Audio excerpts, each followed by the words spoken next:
আজকে বাংলাদেশ ৯২ ভাগ মুসলমানদের দেশের মধ্যে ভোটের সময় পশ্চিমাদেরকে খুশি করার জন্য বলা হয়, কি বলা হয় যে আমরা শরিয়ায় বিশ্বাসী না। কথা ঠিক কি ঠিক না?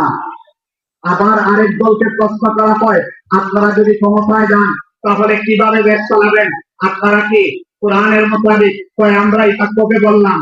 তাহলে বোঝা গেল যারা শরিয়া আইনে বিশ্বাসী হবে না যদি এই কথা বলে, ভাই আমি উদাহরণ দিয়ে এই কথা বলি, ইসলামের বিধান হলো এই কথা যে যদি কেউ চুরি করে, চুরি করার কারণে সাক্ষ্য প্রমাণের দ্বারা প্রমাণিত হয়ে যায়, তাহলে ইসলামী রাষ্ট্র হলে হাত কর্তন করা।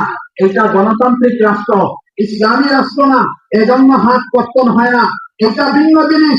কিন্তু এইটাকে কেউ যদি এই কথা বলে যে বর্তমান সময়ে চুরি করলে পরে হাত কর্তন করা এটা অযৌক্তিক, তাহলে ওই ব্যক্তি নাস্তিক কাফির হয়ে যাবে।